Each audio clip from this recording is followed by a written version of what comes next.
Bonjour à toutes, bonjour à tous et bienvenue dans cette nouvelle vidéo de la prépa ISP, vidéo destinée à aborder le sujet qui a été proposé cette année, en 2024, au concours d'inspecteur des douanes s'agissant de la matière pénale. Le sujet étant, comme cela s'affiche à l'écran, l'irresponsabilité pénale. Alors, bon, l'idée n'est pas de faire une correction exhaustive et de rentrer dans les détails de ce qui aurait pu être dit dans le cadre de ce sujet, mais plutôt de vous livrer quelques impressions, quelques commentaires sur ce sujet qui n'est pas une surprise, hein, on peut déjà le souligner, et puis vous proposer un plan qui pourrait en valoir un autre, sachant qu'il n'y a pas forcément un plan qui vaille, et que d'autres solutions sont tout à fait possibles, mais voilà, revenir avec vous sur différents éléments qui auraient pu être abordés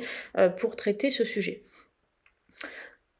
Donc, bon, quelques commentaires sur ce sujet, qui s'inscrit sans surprise dans la droite ligne des sujets précédemment proposés dans le cadre du concours d'inspecteur des douanes en droit pénal, c'est-à-dire un sujet extrêmement large en réalité, où il y a quand même énormément de choses à dire, on peut difficilement sécher, si vous me permettez cette expression, sur l'irresponsabilité pénale. Normalement, il y a quand même différents éléments à mobiliser, et je suis sûre que chacun d'entre vous a réussi, en tout cas pour ceux qui ont présenté le concours en 2024, à tracer quelque chose sur la copie. Un sujet qui n'est donc pas surprenant, un sujet assez abordable, en tout cas dans son contenu, mais dont la difficulté repose en réalité sur comment synthétiser, comment structurer autant d'éléments, comment problématiser un sujet aussi général, et cela d'autant plus en 3 heures. Bon, alors pour les candidats de la prépa ISP, j'ose espérer que la difficulté était moindre, puisque c'est par ailleurs un sujet qui avait été vu en cours, donc normalement les éléments à mobiliser étaient là. Donc, pour vous livrer quelques éléments de correction sur ce sujet, il s'agissait d'appliquer la méthode très classique, en commençant par une introduction. Alors, en 3 heures, on a bien conscience qu'on ne peut pas réaliser une dissertation de 15 pages, et il va falloir être un minimum synthétique. Donc dans cette introduction, on pouvait, de manière classique, débuter par une accroche. Alors une accroche qui pouvait être diverse et variée. En réalité, sur un sujet aussi général, on a quand même différentes accroches. Différentes accroches peuvent être mobilisées. Il n'y en a pas une qui s'applique plus qu'une autre. Donc on pouvait tout à fait proposer une accroche en revenant sur la loi du 24 janvier 2022 qui est venue réformer,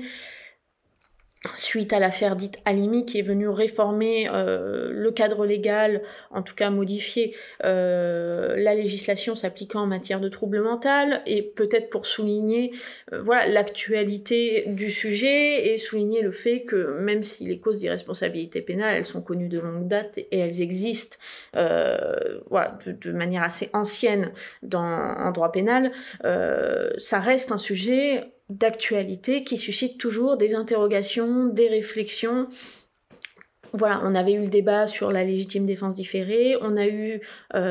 suite à l'affaire Halimi, la loi du 24 janvier 2022, donc voilà, peut-être une accroche comme ça pour souligner l'actualité du sujet. On pouvait tout à fait également faire une accroche peut-être plus générale, en se basant sur l'adage « nécessité fait loi », qui illustre parfaitement la primauté qui est consacrée aux intérêts supérieurs et impérieux, en dépit des règles de droit établies. Finalement, c'est un peu toute l'idée de l'irresponsabilité pénale qu'on pouvait mettre en exergue avec cet adage « nécessité fait loi ». Bon, il fallait ensuite, de manière très classique, procéder à la définition des termes du sujet et à l'ancrage du sujet, c'est-à-dire sa contextualisation, mettre en exergue un petit peu les enjeux, bref, anticiper quelque peu la problématique. Pour la partie définition, il fallait évidemment expliquer ce qu'était l'irresponsabilité pénale, c'est-à-dire un obstacle juridique consacré par la loi ou par la jurisprudence qui exonère l'auteur d'une infraction de sa responsabilité et exclut dès lors à son encontre toute poursuite pénale et donc toute condamnation. Bref, autrement dit, l'irresponsabilité pénale, vous l'avez compris, c'est un obstacle juridique qui paralyse les poursuites pénales, alors même qu'une infraction est caractérisée dans tous ses éléments s'agissant des causes objectives d'irresponsabilité pénale. Et là, c'était évidemment essentiel de bien faire la distinction au stade de l'introduction la distinction entre les causes objectives d'irresponsabilité pénale et les causes dites subjectives d'irresponsabilité pénale, c'est-à-dire d'une part les faits justificatifs, d'autre part les causes de non-imputabilité, en expliquant effectivement que voilà, l'irresponsabilité pénale constitue un obstacle juridique qui va venir paralyser les poursuites alors même qu'une infraction est caractérisée dans tous ses éléments s'agissant des causes objectives d'irresponsabilité pénale, ou alors même que l'élément moral est imputé et est écarté lorsqu'il s'agit des causes de non-imputabilité, c'est-à-dire les causes subjectives d'irresponsabilité pénale. En tout état de cause, il fallait bien poser cette distinction, expliquer quels sont les éléments saillants qui fondent cette distinction, et peut-être, sans aller plus dans le détail, à ce stade, il ne s'agit pas d'anticiper sur les développements qui vont ensuite suivre dans le cadre de la dissertation, et donc inutile d'énumérer toutes les causes objectives, toutes les causes subjectives d'irresponsabilité pénale, mais plutôt justement tracer les grandes lignes de ces deux catégories. Pour l'ancrage du sujet, il me semble que c'était important de revenir sur ce qui constitue un principe fondamental du droit pénal, le principe de responsabilité personnelle consacré à l'article 121-1 du Code pénal, en expliquant que, au terme de cet article, on est responsable pénalement que de son propre fait. Et plus encore, expliquer qu'il n'y a point de crime ou de délit sans intention de le commettre, et insister donc sur cette idée que pour être responsable pénalement et donc supporter les conséquences juridiques qui suivent, il faut avoir voulu commettre l'infraction, il faut être animé d'une intention, et que en cela, c'est finalement cette idée de libre arbitre, de volonté pleine et entière d'enfreindre la loi pénale, de porter atteinte à la cohésion de la société, qui justifie la légitimité ensuite de la sanction qui va être prononcée et de la déclaration de responsabilité pénale. Bon, il fallait développer en insistant sur ce qui fonde cette violence légitime, c'est ce que je vous disais à l'instant, c'est-à-dire la volonté de commettre une infraction, la volonté, de la pleine conscience, l'esprit éclairé, libre et non contraint, et cette idée que c'est parce que je souhaite et parce que je veux commettre cette infraction que derrière l'État peut tout à fait me condamner et me priver de liberté. Si on y est contraint pour des raisons X ou Y, il y a moins de sens à punir finalement quelqu'un qui n'a pas véritablement voulu porter atteinte au corps social. Donc, insister là-dessus, montrer qu'il y a toute une question d'équilibre justement à rechercher, c'est toujours le cas s'agissant de cette matière, équilibre, et finalement qu'est-ce qui fait que la répression est nécessaire, qu'est-ce qui fait que la déclaration de culpabilité est légitime, comment on fait pour faire en sorte que ce soit justifié. Vous pouviez évidemment aussi, au stade de l'introduction, faire la distinction entre la notion de responsabilité, de culpabilité, d'imputabilité. La culpabilité renvoie à la commission d'une faute, qu'elle soit volontaire ou involontaire. On est coupable, on a une culpabilité si on a commis une faute, volontaire ou involontaire. L'imputabilité suppose la possibilité d'imputer, comme le nom l'indique, cette faute à l'égard d'une personne, donc ça renvoie à l'individu à qui l'a commis, est-ce qu'il peut supporter cette faute, et la responsabilité revient à réunir les deux, et finalement renvoie aux conséquences juridiques de la culpabilité et de l'imputabilité. S'agissant de la problématique, au regard de tout ce qui avait été précédemment indiqué, Bon voilà, cette idée de responsabilité personnelle, cette idée qu'il faut une intention pour commettre une infraction, et que sinon, bon, bah, on peut pas être responsable. Voilà, se dégage un petit peu cette question de nécessité, hein, c'est ce que je vous indiquais. Et par ailleurs, une fois qu'on a bien expliqué dans l'introduction ce qu'était une cause d'irresponsabilité pénale objective, ce qu'était une cause d'irresponsabilité pénale subjective,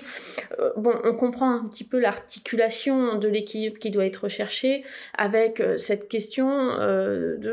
finalement, il y a une infraction qui a été commise, s'agissant des causes objectives d'irresponsabilité pénale, il y a une infraction qui a été commise en tous ces éléments, et pourtant on va avoir une irresponsabilité pénale. Alors que, voilà, une infraction est caractérisée. Donc, on se retrouve finalement un peu avec un vide juridique, un trou de... Voilà, il n'y a pas de réponse, et est-ce que c'est justifié? Est-ce que c'est cohérent? Et par rapport à quoi? Et c'est la même idée par rapport aux causes de non-imputabilité. Pour les causes d'irresponsabilité pénale subjective, ça va être la même logique. Cette idée de dire que alors que matériellement il y a eu un trouble, il y a matériellement une atteinte à un individu, au corps social, à l'ordre public de manière plus globale, on a une absence de réponse pénale. On a une absence de responsabilité pénale alors qu'il y a eu un trouble à l'ordre public. Donc voilà, comment on le justifie? Quel est l'équilibre qui est trouvé? Donc, une problématique qui pouvait être résumée comme suit: l'admission des causes d'irresponsabilité pénale ménage-t-elle de manière satisfaisante l'efficacité répressive, qui suppose qu'on ait une réponse, qui suppose qu'on ait une action lorsqu'une infraction a été commise, lorsqu'il y a un trouble à l'ordre public, et les intérêts de l'irresponsable pénalement, qui renvoient à cette idée que, bon, est-ce que lorsqu'une personne n'a pas véritablement voulu commettre l'infraction? Est-ce que lorsqu'une personne y a été contrainte? Est-ce que lorsque la personne est atteinte d'une maladie psychiatrique? Est-ce que c'est nécessaire? Est-ce que c'est proportionné d'apporter une réponse pénale qui peut conduire à un emprisonnement, à une atteinte, à une privation de liberté? Voilà, cette question d'équilibre, de proportionnalité, de nécessité. Bon, à l'aune des éléments qui ont été envisagés dans l'introduction, il me semble qu'il y avait un plan assez simple qui pouvait se présenter. En tout cas, c'est celui que je vous propose, sachant que, comme je le disais, il n'y a pas un plan qui soit bon, et on pouvait tout à fait envisager autre chose. Pour ma part, en tout cas, je vous propose une distinction avec d'une part les causes objectives d'irresponsabilité qui vont constituer donc la première partie de cette dissertation, et d'autre part les causes subjectives d'irresponsabilité pénale, pour voir, parce que bon, il ne s'agit pas seulement de réciter, il s'agit de proposer un petit peu une analyse, une réflexion, et donc pour voir dans une première partie qu'en réalité on fait une large appréhension des causes objectives d'irresponsabilité pénale, qui par ailleurs se multiplie aussi du fait de la jurisprudence, donc voilà, quelque chose qu'on n'hésite pas à mobiliser, pour voir ensuite dans une seconde partie la recevabilité plutôt étroite, en revanche, des causes subjectives d'irresponsabilité pénale. Donc, sur cette première partie, la large appréhension des causes objectives d'irresponsabilité pénale, envisager dans une première sous-partie la consécration extensive des faits justificatifs, c'est-à-dire qu'à un moment donné, il va falloir quand même les présenter. Sur un sujet comme l'irresponsabilité pénale, on ne peut pas passer outre. À un moment donné, il y a forcément cette étape qui implique de présenter de manière un petit peu exhaustive, en tout cas assez précise, les différentes causes objectives d'irresponsabilité, c'est-à-dire les différents faits justificatifs, que ce soit ceux consacrés par le législateur, que vous connaissez tous, qu'on connaît de manière très classique, et puis après aller un petit peu plus loin, justement en abordant les faits justificatifs consacrés aussi par la jurisprudence et qui ont tendance à se développer, à se multiplier, d'où le titre de ma sous-partie, la consécration extensive des faits justificatifs. Donc s'agissant des faits justificatifs envisagés par la loi, bon, tout de suite préciser qu'on va mettre de côté les faits justificatifs qui résultent de circonstances exceptionnelles. Je pense à l'ordonnance du 6 juillet 1943 qui déclarait légitimes tous les actes postérieurs au 16 juin 1940 accomplis dans le but de servir la cause de la libération de la France, quand bien même ces actes constituaient des infractions. Je pense aussi aux faits justificatifs très spécifiques par rapport à certaines infractions, comme la diffamation, ou si on prouve que la preuve du fait diffamatoire fait disparaître la diffamation. Bon, en dehors de ces faits justificatifs un peu spécifiques, soit qui sont en lien avec une infraction particulière, soit qui sont en lien avec des circonstances exceptionnelles, le législateur consacre 4 faits justificatifs généraux: l'ordre de la loi, le commandement de l'autorité légitime, la légitime défense et l'état de nécessité. Bon, en général, c'est des notions qui sont maîtrisées par les candidats, donc pas de difficulté. Il fallait quand même, à mon sens, réussir, même si évidemment vous n'avez pas le code pénal avec vous dans le cadre du concours d'inspecteur des douanes. Bon, voilà, c'est des notions quand même de base. On pouvait mobiliser certains articles, 122-5 pour la légitime défense.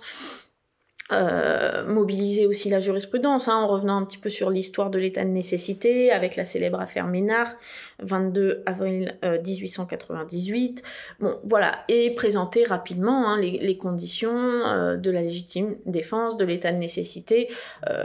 de manière synthétique. Encore une fois, il ne s'agit pas de tout développer de manière exhaustive, vous n'avez pas le temps, mais voilà, une présentation assez brève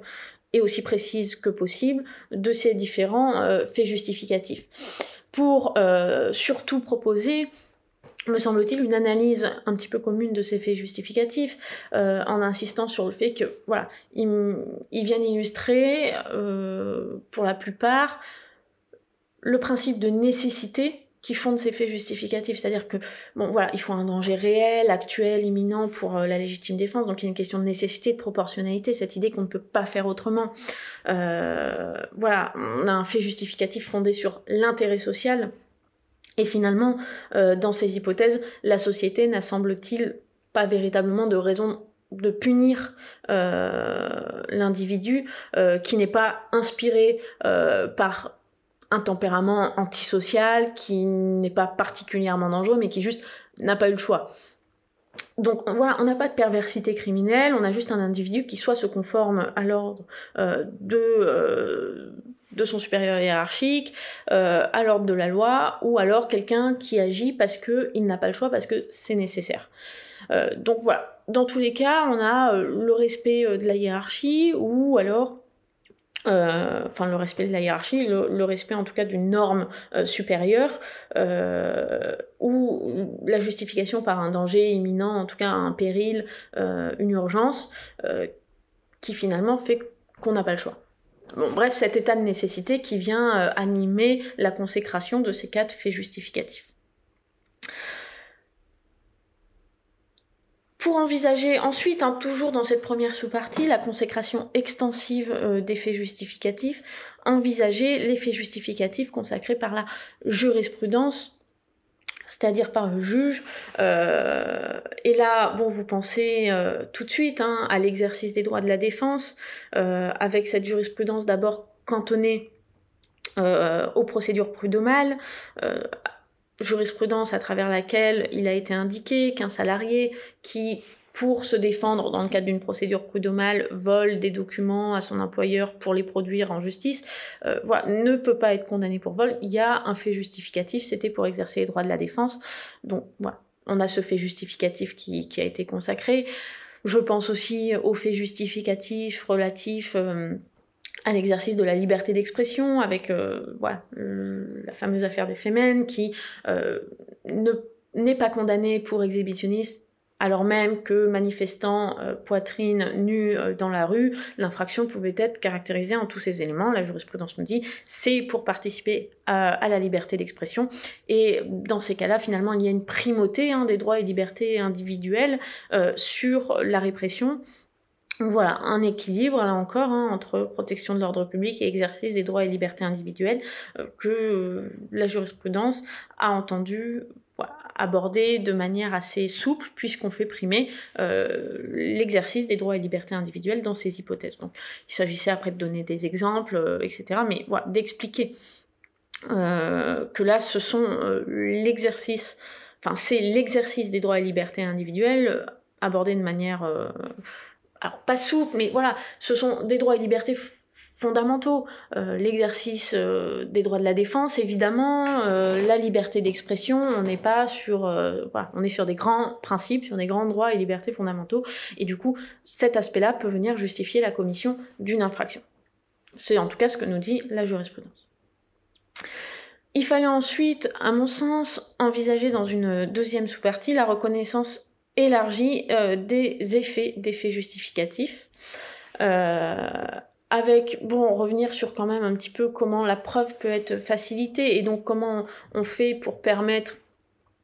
pour rendre le plein effet à certains faits justificatifs. Donc la preuve facilitée, assez rapidement, il s'agissait de revenir sur qui supporte la charge de la preuve, on est sur des brefs éléments de procédure, on est à la limite, j'en ai bien conscience, la procédure pénale n'étant pas au programme d'inspecteur des douanes, mais ça me semble difficile de ne pas en parler, même rapidement, encore une fois, il ne s'agit pas d'en faire toute une partie, c'est une sous-partie, mais revenir un petit peu sur qui a la charge de la preuve. Normalement, c'est le ministère public. Cette charge de la preuve est renversée lorsqu'il s'agit de mobiliser un fait justificatif, et donc c'est la personne poursuivie qui devra démontrer que toutes les conditions sont réunies pour retenir l'application de tel ou tel fait justificatif.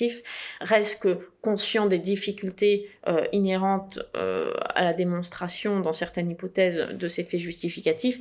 le législateur a prévu certaines présomptions, et je pense notamment aux présomptions mises en place pour la légitime défense.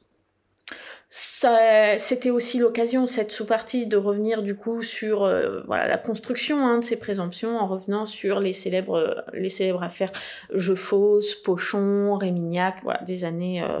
1857, 1858, et puis Rémignac 1959, donc voilà, reprendre tous ces éléments. Pour envisager également, toujours dans cette sous-partie, la reconnaissance élargie des effets des faits justificatifs, l'efficacité renforcée du fait justificatif, en précisant que s'agissant des causes objectives d'irresponsabilité pénale, donc ce qu'on envisage dans cette première partie, il est reconnu un effet plein et entier, puisque le fait justificatif va avoir une portée in rem, voilà, il va y avoir une exonération de responsabilité qui joue in rem, c'est-à-dire qui va bénéficier à l'ensemble des protagonistes, et c'est pas une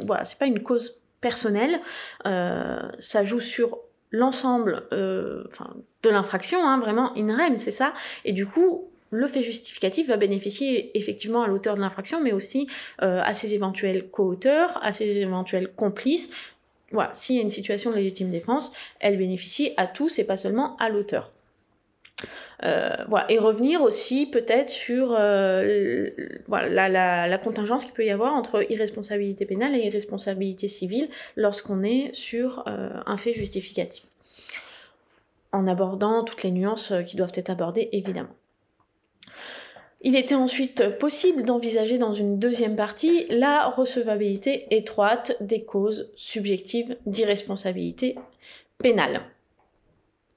avec une première sous-partie sur l'appréciation donc restreinte de l'erreur et de la contrainte. C'est la même idée, on va juste faire la distinction. Première sous-partie, erreur et contrainte. Deuxième sous-partie, le trouble mental, puisqu'il me semble qu'il y a quand même beaucoup plus à dire sur le trouble mental, qui a fait l'objet d'actualités législatives en 2022, et donc voilà, prendre un peu plus le temps. Sur donc la contrainte et l'erreur, on pouvait faire 2 paragraphes dans cette première sous-partie, pour envisager dans un premier temps une caractérisation exigeante de la contrainte. Donc voilà, revenir sur cette cause de non-imputabilité consacrée à l'article 122-2 du Code pénal. Préciser, les analogies sont toujours bienvenues, que ça emprunte énormément à la force majeure du droit civil, bien que voilà, il y ait certaines conditions qui ne se recroisent pas, mais voilà, ça emprunte énormément à la force majeure du droit civil. Et expliquer que la contrainte empêche d'imputer les faits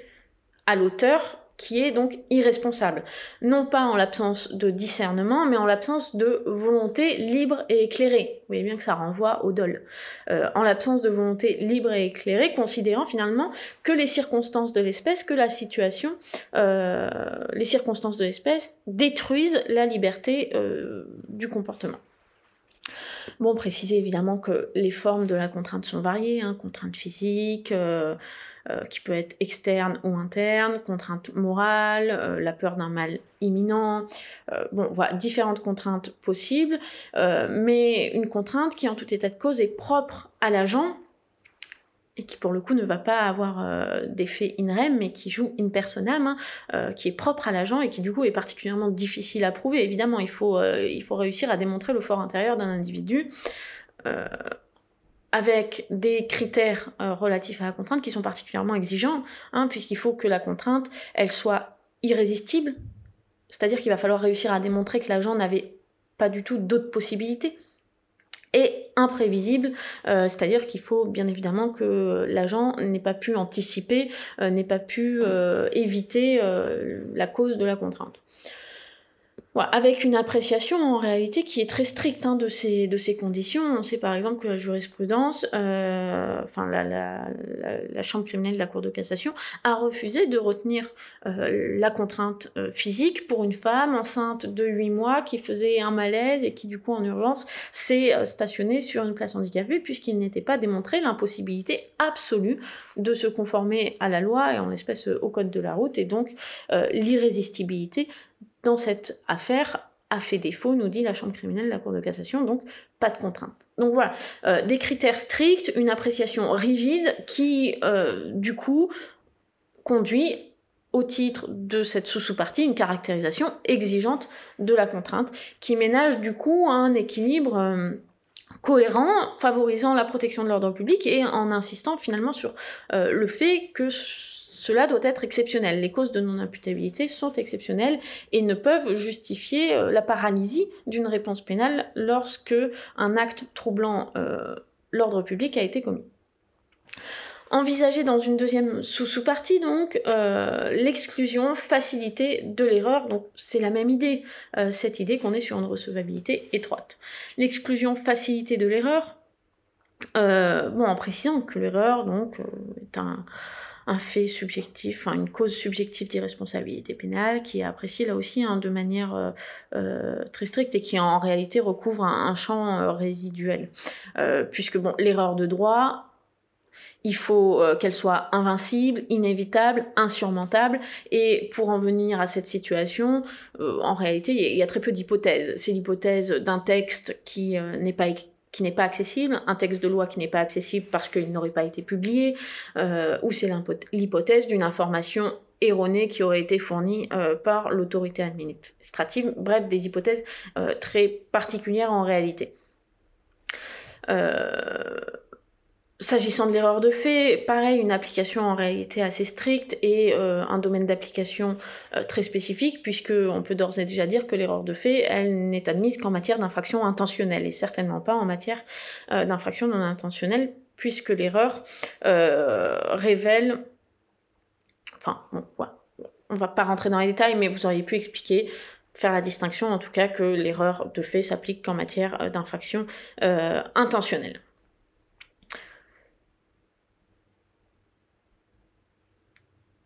Donc, une erreur, une contrainte qui s'apprécie de manière stricte, de manière étroite, pour un bon équilibre entre protection de l'ordre public et évidemment appréciation aussi de l'état d'esprit dans lequel se trouve l'auteur d'une infraction pour légitimer, pour justifier la réponse pénale qui pourrait être adoptée.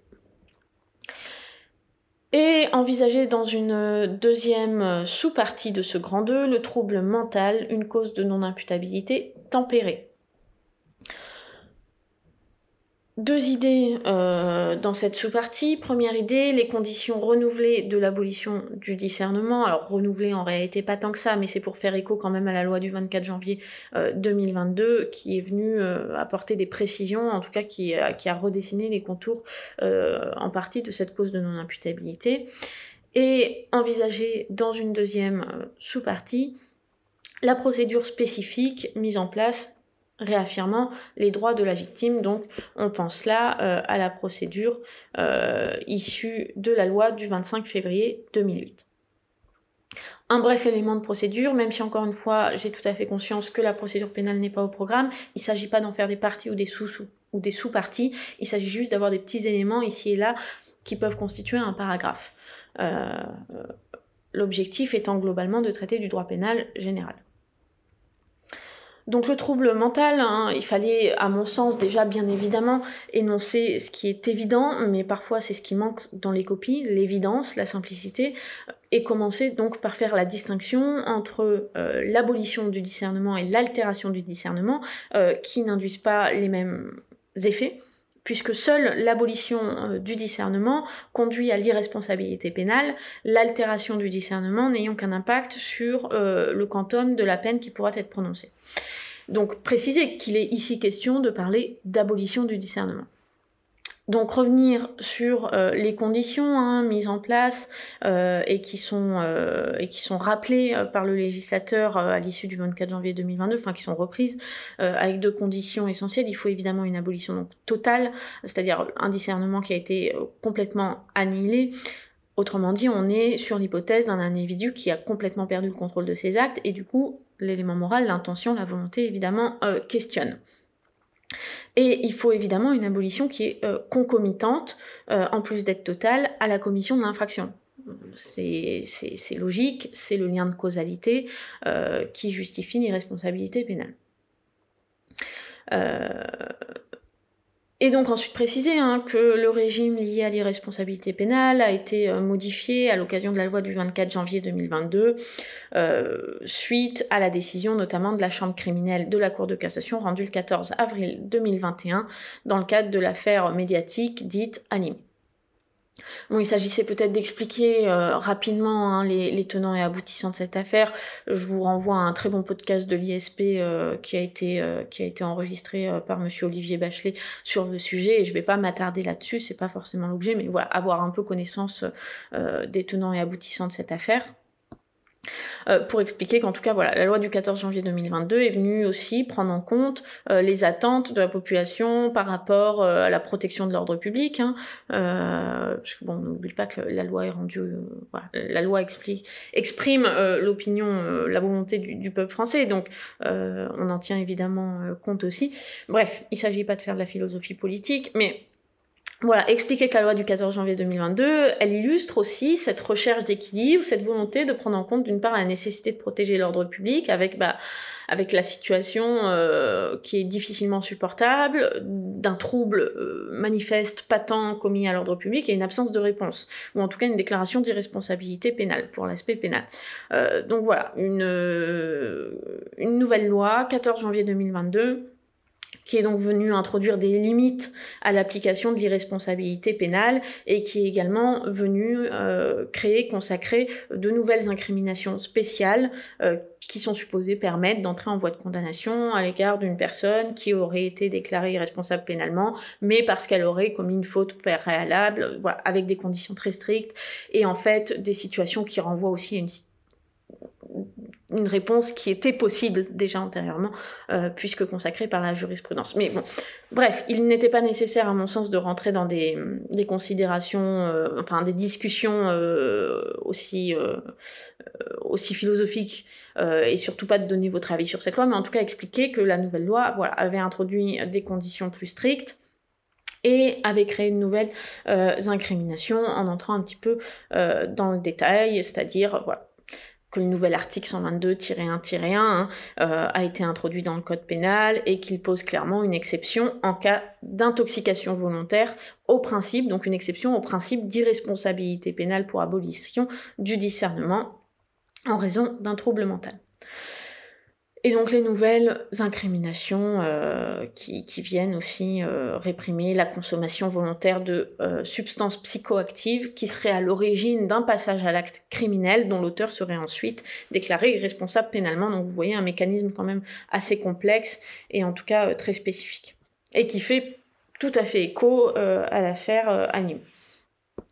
Et envisager dans un deuxième temps, toujours en mettant en avant cet équilibre qui est recherché entre prise en compte des intérêts individuels, donc de la personne condamnée qui, si elle n'a pas véritablement voulu le crime, ne mérite pas, on va simplifier, il ne faut pas l'écrire comme ça dans une copie, mais là dans un souci pédagogique, je vulgarise un peu, ne mérite pas d'être condamnée. Et en même temps prendre en compte aussi les intérêts évidemment de la victime, parce que dans certaines hypothèses on peut considérer qu'il y a une irresponsabilité pénale, mais pour autant il y a quand même même une victime, quelqu'un qui a souffert de la situation et dont les intérêts doivent être pris en compte, et en même temps la nécessité de protéger l'ordre public, parce que quand bien même la personne n'est pas responsable pénalement, elle peut tout à fait être dangereuse et présenter une certaine, en tout cas voilà, dangerosité pour la société.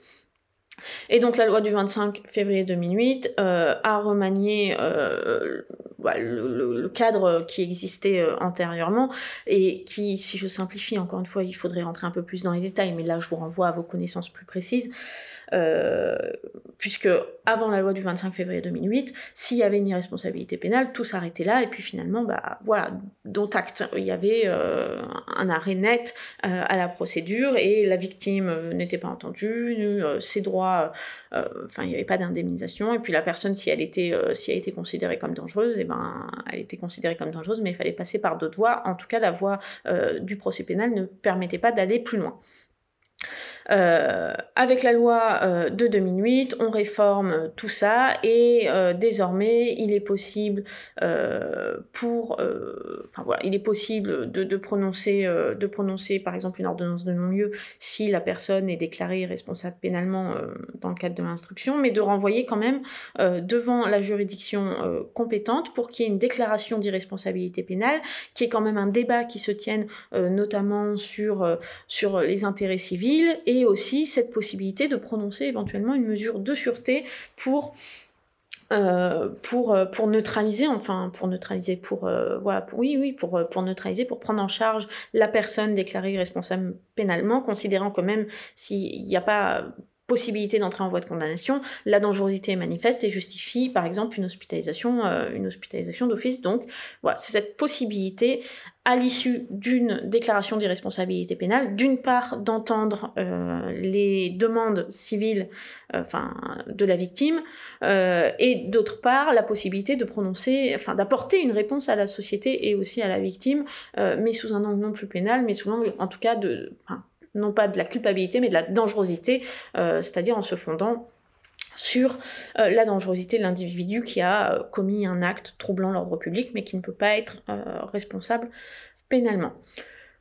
Voilà pour les quelques brefs éléments sur ce sujet, qui était encore une fois très large, avec beaucoup de choses à dire, et la difficulté était vraisemblablement d'être synthétique et de pouvoir balayer l'ensemble du sujet dans un temps restreint, à savoir 3 heures. J'espère que cette vidéo vous a été utile. Je vous souhaite à tous et toutes bon courage dans le cadre de vos révisions si vous préparez un concours, et à très bientôt.